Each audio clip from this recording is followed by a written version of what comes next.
Guys, जहां एक और कोरोना के डर के चलते हम लोग घर बैठ गए, हमारा धंधा पानी सब बंद हो गया। अब कहीं जाके हम लोग एक नॉर्मल लाइफ जीने की कोशिश कर रहे हैं, लेकिन वो भी बहुत इत्मीनान से।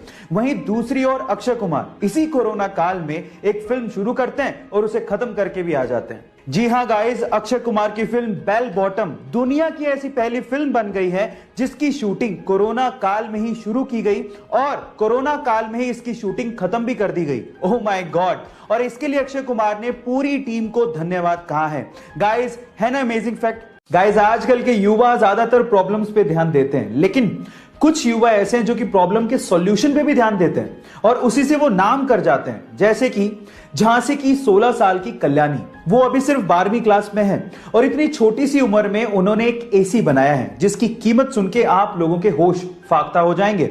गाइस, उस एसी की कीमत है मात्र 1800 रुपए। जी हां, आप ठीक सुन रहे, 1800 रुपए। अब आप लोग कहेंगे तो इलेक्ट्रिसिटी का बिल बहुत आता होगा, लेकिन ऐसा भी नहीं है।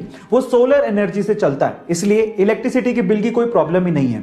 और इसी एसी के मॉडल को आईआईटी दिल्ली ने नेशनल लेवल मॉडल कंपटीशन में सेलेक्ट किया है और ये देखने के बाद जापानीज गवर्नमेंट ने कल्याणी को वहां पर एक सेमिनार के लिए भी इनवाइट किया है। गाइस, है ना ये गर्व की बात? हमारे सरकारी तंत्र में घूसखोरों का क्या परमानेंट इलाज है ये तो मुझे पता नहीं, लेकिन यूपी के बस्ती जिले के किसानों से जब वहां के सरकारी कर्मचारियों ने घूस मांगी तो उसके बाद जो किसानों ने सबक सिखाया वो आप लोगों को जरूर सुनना चाहिए। एक्चुअली वहां के सरकारी कर्मचारियों ने किसानों से घूस मांगा तो उसके बदले में किसानों ने एक बोरा लिया और उसमें 40 सांपों को भरा और उसके बाद वही बोरा सरकारी कर्मचारियों के ऑफिस में छोड़ दिया और बाहर से ताला लगा दिया। आई थिंक इस इंसिडेंट के बाद सरकारी कर्मचारियों को अकल तो आ ही गई होगी। गाइस, इस इंसिडेंट पे आपको क्या कहना है चैट सेक्शन में जरूर लिखिएगा। आपके प्यार की हद कितनी है? आंसर देने से पहले कहानी जरूर सुन लेना। यह बात 1970 की, जब स्वीडन से एक टूरिस्ट से एक इंडियन आर्टिस्ट को पहली नजर में प्यार हो गया। उसके बाद वो एक दूसरे को डेट करने लगे और फिर शादी हो गई, लेकिन कुछ कारणों की वजह से उस लड़की को वापस अपने देश लौटना पड़ा। लेकिन उस लड़के ने कहा था कि हम लोग एक दिन फिर से मिलेंगे।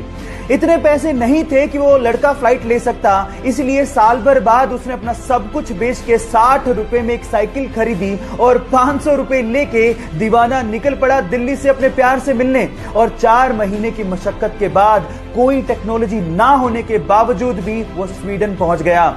इतना शिद्दत वाला प्यार देखकर लड़की के माँ बाप ने लड़के और लड़की की फिर से स्वीडन में शादी करवा दी।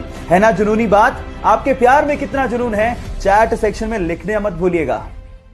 सुबह होते ही झोला लेके वो घर से बाहर निकल जाते हैं, पर अपने काम के लिए नहीं, बल्कि उस काम के लिए जिससे दूसरे की जान को बचाया जा सके। वो पेशे से डॉक्टर नहीं है, लेकिन जिसकी जान बच जाती है उसके लिए वो भगवान से कम भी नहीं है। सुबह होते ही झोला लेके वो गलियों में निकलते हैं और लोगों से अपील करते हैं कि उनके घर में अगर कोई अनयूज्ड मेडिसिन है तो उसे वो डोनेट कर दें। फिर उन मेडिसिन को इकट्ठा करके वो जरूरतमंदों को और गरीबों को फ्री में बांटते हैं। लोग प्यार से उन्हें मेडिसिन बाबा के नाम से जानते हैं। है ना बड़ी बात? तो इंसानियत की इतनी बड़ी मिसाल देने वाले ओमकार नाथ शर्मा जी को मेरा सलाम। 14 मार्च इतिहास का सबसे रहस्यमय डेट है। अब ऐसा क्यों? क्योंकि इसी दिन एक महान वैज्ञानिक अल्बर्ट आइंस्टाइन का जन्म हुआ था और इसी दिन एक महान वैज्ञानिक स्टीफन हॉकिंग की मृत्यु हुई थी। अब आप लोग कहेंगे कि इसमें क्या खास बात है? खास बात है क्योंकि 14 मार्च को ही 1:59 पे हम लोग पाई डे बनाते हैं। अब पाई क्या है? पाई एक रहस्यमयी गणित का नंबर है जिसके बिना स्पेस और साइंस की बहुत सारी डिस्कवरीज अधूरी हैं। अब आप नंबर पे गौर करिएगा। मार्च तीसरा महीना, उसके बाद डेट है 14 और टाइम है 1:59, यानी कि 3.14159। आपने पाई का वैल्यू दशमलव के बाद 5 स्थानों तक याद कर लिया। इससे रहस्यमयी और मोटिवेटिंग चीज क्या हो सकती है?